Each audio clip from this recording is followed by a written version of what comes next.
El respeto a los muertos. A los moribundos se han de prestar todas las atenciones necesarias para ayudarles a vivir sus últimos momentos en la dignidad y la paz. Deben ser ayudados por la oración de sus parientes, los cuales cuidarán que los enfermos reciban a tiempo los sacramentos que preparan para el encuentro con el Dios vivo. Los cuerpos de los difuntos deben ser tratados con respeto y caridad en la fe y la esperanza de la resurrección. Enterrar a los muertos es una obra de misericordia corporal que honra a los hijos de Dios, templos del Espíritu Santo. La autopsia de los cadáveres es moralmente admisible cuando hay razones de orden legal o de investigación científica. El don gratuito de órganos después de la muerte es legítimo y puede ser meritorio. La Iglesia permite la incineración cuando con ella no se cuestiona la fe en la resurrección del cuerpo. La defensa de la paz. La paz. Recordando el precepto no matarás, Mateo 5:21, nuestro Señor pide la paz del corazón y denuncia la inmoralidad de la cólera homicida y del odio. La cólera es un deseo de venganza. Desear la venganza para el mal de aquel a quien es preciso castigar es ilícito, pero es loable imponer una reparación para la corrección de los vicios y el mantenimiento de la justicia. Si la cólera llega hasta el deseo deliberado de matar al prójimo o de herirlo gravemente, constituye una falta grave contra la caridad, es pecado mortal. El Señor dice, todo aquel que se encolerice contra su hermano será reo ante el tribunal. Mateo 5:22. El odio voluntario es contrario a la caridad. El odio al prójimo es pecado cuando se le desea deliberadamente un mal. El odio al prójimo es un pecado grave cuando se le desea deliberadamente un daño grave. Comillas, pues yo os digo, amad a vuestros enemigos y rogad por los que os persigan para que seáis hijos de vuestro Padre Celestial. Mateo 5, 44, 45. El respeto y el desarrollo de la vida humana exigen la paz. La paz no solamente es ausencia de guerra y no se limita a asegurar el equilibrio de fuerzas adversas. La paz no se puede alcanzar en la tierra sin la salvaguardia de los bienes de las personas, la libre comunicación entre los seres humanos, el respeto de la dignidad de las personas y de los pueblos, la práctica asidua de la fraternidad. Es la tranquilidad del orden, es obra de la justicia y efecto de la caridad.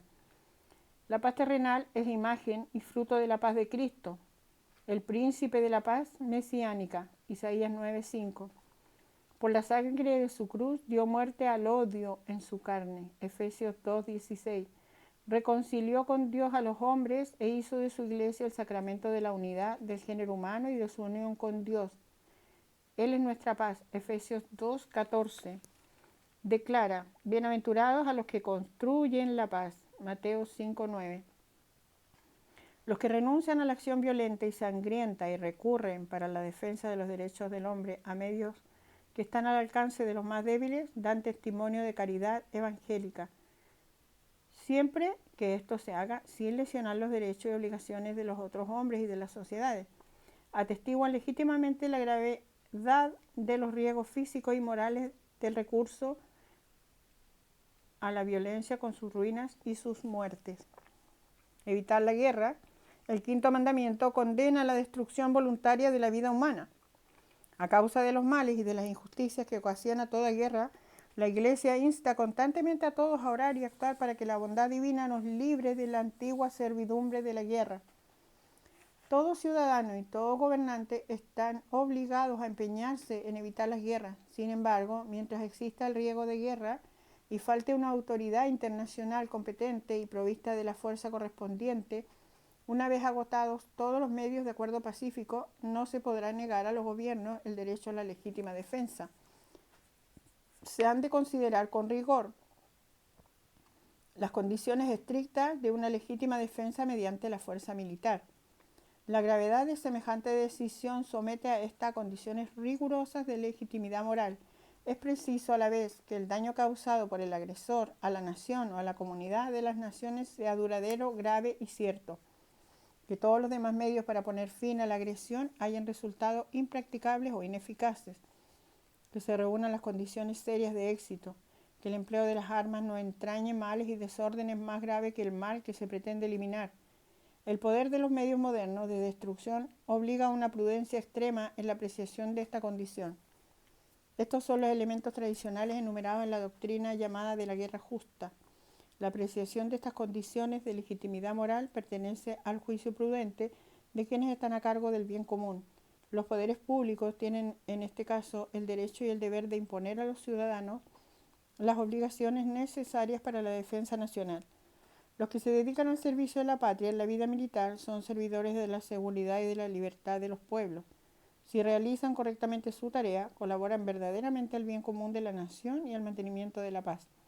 Los poderes públicos atenderán equitativamente al caso de quienes, por motivos de conciencia, rehúsan el empleo de las armas. Estos siguen obligados a servir de otra forma a la comunidad humana. La Iglesia y la razón humana declaran la validez permanente de la ley moral durante los conflictos armados. Una vez estallada desgraciadamente la guerra, no todo es lícito entre los contendientes. Es preciso respetar y tratar con humanidad a los no combatientes, a los soldados heridos y a los prisioneros. Las acciones deliberadamente contrarias al derecho de gentes y a sus principios universales, como asimismo las disposiciones que las ordenan, son crímenes. Una obediencia ciega no basta para excusar a los que se someten a ella. Así, el exterminio de un pueblo, de una nación o de una minoría étnica debe ser condenado como un pecado mortal. Existe la obligación moral de desobedecer aquellas decisiones que ordenan genocidios. Toda acción bélica que tiende indiscriminadamente a la destrucción de ciudades enteras o de amplias regiones con sus habitantes es un crimen contra Dios y contra el hombre mismo que hay que condenar con firmeza y sin vacilaciones. Un riesgo de la guerra moderna consiste en facilitar a los que poseen armas científicas, especialmente atómicas, biológicas o químicas, la ocasión de cometer semejantes crímenes.